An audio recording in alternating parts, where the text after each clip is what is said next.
Hi friends, welcome to ತನು ಸ್ವಯಂ ಅಡುಗೆ. ಇವತ್ತಿನ ದಿನ ದೋಸೆ, ಇಡ್ಲಿ, ಚಪಾತಿ ಯಾವುದಕ್ಕೆ ಬೇಕಿದ್ರೂ ಸೂಟ್ ಆಗುವಂಥ ಒಂದು ಸಖತ್ ಟೇಸ್ಟಿಯಾಗಿರುವಂಥ ಸೈಡ್ ಡಿಶ್ ಮಾಡೋದು ನೋಡೋಣ. ಇದಕ್ಕೆ ನಾನು ಒಂದು ಪಾತ್ರೆಗೆ ಒಂದು 2 ಗ್ಲಾಸ್ ಅಷ್ಟು ನೀರನ್ನು ಹಾಕ್ಕೊಂಡಿದ್ದೀನಿ. ಇದಕ್ಕೆ ನೋಡಿ ಒಂದು 3 ಟೊಮೆಟೊನ ತೊಗೊಂಡಿದ್ದೀನಿ. ಈ ಥರ ಒಂದು ಪ್ಲಸ್ ಆಕಾರಕ್ಕಾದರೂ ಕಟ್ ಮಾಡ್ಕೊಳ್ಳಿ, ಅಥವಾ ಈ ಥರ ನೋಡಿ ನಾನು ಯಾವ ರೀತಿ ತೋರಿಸ್ತಿದ್ದೀನಿ ಆ ರೀತಿ ಸುಮಾರು ಭಾಗವಾಗಿ ಕಟ್ ಮಾಡ್ಕೊಂಡಿದ್ದೀನಿ. ಪೂರ್ತಿ ಕಟ್ ಮಾಡಬೇಡಿ, ಸ್ವಲ್ಪ ಜಸ್ಟ್ ಕಟ್ ಮಾರ್ಕ್ ಕೊಟ್ಕೊಂಡ್ರೆ ಸಾಕು. ನಾನಿಲ್ಲಿ 3 ಹಣ್ಣಾಗಿರುವಂಥ, ನೀವು ನೋಡ್ತಿರ್ಬೋದು ಎಷ್ಟು ಫ್ರೆಶ್ ಆಗಿರುವಂಥ ಹಣ್ಣಾಗಿರುವಂಥ ಟೊಮೆಟೊನ ತೊಗೊಂಡಿದ್ದೀನಿ ಅಂತ. ಒಂದ್ಸರಿ ಟೊಮೆಟೊನ ಕಟ್ ಮಾಡಾದ್ಮೇಲೆ ಒಳಗಡೆ ನೋಡಿ ನೀವು ಬಳಸಿ, ಯಾಕಂದರೆ ಮೇಲ್ಗಡೆ ಚೆನ್ನಾಗಿದ್ರು ಒಳಗಡೆ ಸರಿ ಇರಲ್ಲ ಒಂದೊಂದು ಸರಿ ಟೊಮೆಟೊ. ಇವಾಗ 2 ಮೆಣಸಿನ್ಕಾಯಿ, ಖಾರದ ಮೆಣಸಿನ್ಕಾಯಿ ತೊಗೊಂಡಿದ್ದೀನಿ, ಅಂದರೆ ಗುಂಟೂರು 2 ತೊಗೊಂಡಿದ್ದೀನಿ. ಇಲ್ಲಿ ಬ್ಯಾಡಗಿ ಮೆಣಸಿನ್ಕಾಯಿ ಒಂದು 10ರಿಂದ 15 ತೊಗೊಂಡಿದ್ದೀನಿ. ನಿಮಗೆ ಖಾರ ಜಾಸ್ತಿ ಇಷ್ಟ ಅನ್ನೋದಾದರೆ ಗುಂಟೂರು ಮೆಣಸಿನ್ಕಾಯಿನ ಇನ್ನೊಂದೆರಡು ಹಾಕೋಬೋದು. ನೋಡಿ ನೀರಲ್ಲಿ ಹಾಕೊಳ್ತಾ ಇದ್ದೀನಿ. ಇದಕ್ಕೆ ನೋಡಿ 1 ಇಂಚ್ ಆಗುವಷ್ಟು ಶುಂಠಿಯನ್ನು ಹಾಕೊಳ್ತಾ ಇದ್ದೀನಿ. ಈ ಶುಂಠಿ ಹಾಕೋದ್ರಿಂದ ತುಂಬ ಚೆನ್ನಾಗಿ ಬರುತ್ತೆ ಈ ಟೇಸ್ಟ್ ಇದ್ರದ್ದು. ಇವಾಗ ನೋಡಿ ಬೆಳ್ಳುಳ್ಳಿ ಒಂದು 5ರಿಂದ 6 ಎಸಳು ಬೆಳ್ಳುಳ್ಳಿನ ಸಿಪ್ಪೆ ತೆಗೆದು ಹಾಕೊಳ್ತಾ ಇದ್ದೀನಿ. ಒಂದು ಅರ್ಧ ಟೀ ಸ್ಪೂನ್ ಆಗುವಷ್ಟು ಜೀರಿಗೆ ಕೂಡ ನಾನಿಲ್ಲಿ ಹಾಕ್ಕೊಂಡಿದ್ದೀನಿ.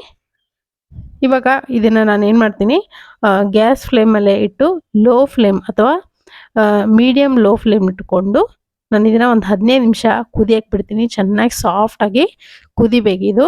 ಈ ಎಲ್ಲ ಪದಾರ್ಥಗಳು ಏನಿದೆ ನೋಡಿ ಹಾಕಿರೋದು ಚೆನ್ನಾಗಿ ಕುದೀಲಿ ಒಂದು 15 ನಿಮಿಷ. ಇವಾಗ ನೋಡಿ ಯಾವ ಥರ ಕುದ್ದು ಪೂರ್ತಿಯಾಗಿ ಸಾಫ್ಟಾಗಿ ಆಗಿದೆ. ಮೆಣಸಿನ್ಕಾಯಿಂದ ಹಿಡಿದು ಟೊಮೆಟೊವರೆಗೂ ಎಲ್ಲವೂ ಸಾಫ್ಟಾಗಿ ಬೆಂದಿದೆ. ಈ ಥರ ಬೇಯಬೇಕು ಸಾಫ್ಟಾಗಿ. ಇವಾಗ ಇದನ್ನು ನಾನಿಲ್ಲಿ ಒಂದು ಬೇರೆ ಮಿಕ್ಸಿಂಗ್ ಬೌಲ್ಗೆ ಟ್ರಾನ್ಸ್ಫರ್ ಮಾಡ್ಕೊಳ್ತೀನಿ. ತುಂಬ ಚೆನ್ನಾಗಿರುತ್ತೆ ಫ್ರೆಂಡ್ಸ್. ಒಂದ್ಸತಿ ನೋಡಾದ್ಮೇಲೆ ನೀವು ಕೂಡ ನಿಮ್ಮಲ್ಲಿ ಮಾಡ್ಕೊಂಡು ನೋಡಿ. ಚಪಾತಿ ಜೊತೆ ಕೂಡ ಇದು ಒಳ್ಳೆ ಕಾಂಬಿನೇಷನ್ ಅಂತ ಹೇಳ್ಬೋದು. ಚಪಾತಿ ಜೊತೆ ಒಂಥರ ಪಲ್ಯ ಏನಾದರೂ ಮಾಡಿದ್ರೆ ಈ ಥರ ಸೈಡಾಗಿ ಚಟ್ನಿ ಕೂಡ ಮಾಡ್ಕೊಳ್ಳಿ, ತುಂಬ ರುಚಿಯಾಗಿರುತ್ತೆ ಇದು.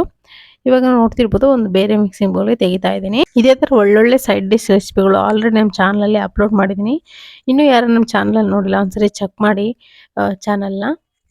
ನೋಡಿ ಸಿಪ್ಪೆಯನ್ನು ತೆಗಿತಾ ಇದ್ದೀನಿ. ಸಿಪ್ಪೆ ಸುಮಾರು ಜನ ಏನು ಹೇಳ್ತಾರೆ, ಟೊಮೆಟೊನಿಲ್ಲಂಥ ಸಿಪ್ಪೆಯನ್ನು ತಿನ್ನಬಾರ್ದು ಅಂತ ಹೇಳ್ತಾರೆ. ಅದು ಎಷ್ಟು ನಿಜ ಯಾಕೆ ಅಂತ ನನಗೆ ಗೊತ್ತಿಲ್ಲ. ನಾನಿಲ್ಲಿ ಈ ಸಿಪ್ಪೆನ ಹಾಕ್ತಿಲ್ಲ, ಇಲ್ಲಿ ಸಿಪ್ಪೆ ತೆಗಿತೇನೆ. ಯಾಕಂದರೆ ಸಿಪ್ಪೆ ಹಾಕೋದ್ರಿಂದ ಟೇಸ್ಟ್ ಒಂಥರ ಬದಲಾಗತ್ತೆ. ಹಾಗಾಗಿ ಸ್ವಲ್ಪ ಸಿಪ್ಪೆನ ತೆಗೆದೇ ನೀವು ಮಾಡ್ಕೊಳ್ಳಿ, ತುಂಬ ಚೆನ್ನಾಗಿ ಬರುತ್ತೆ ಅವಾಗ. ಇವಾಗ ಎಲ್ಲ 3 ಟೊಮೆಟೊಗಳದ್ದು ಸಿಪ್ಪೆನ ನಾನು ನೀಟಾಗಿ ತೆಗಿತಾ ಇದ್ದೀನಿ. ಇವಾಗ ನೋಡಿ ಸ್ವಲ್ಪ ಪೂರ್ತಿ ಬಿಸಿ ಹೋಗಿಲ್ಲ, ಸ್ವಲ್ಪ ಬಿಸಿ ಇದೆ. ಇದನ್ನು ಇವಾಗ ಮಿಕ್ಸರ್ ಜಾರ್ಗೆ ಹಾಕ್ಕೊಳ್ತಾ ಇದ್ದೀನಿ ನಾನು.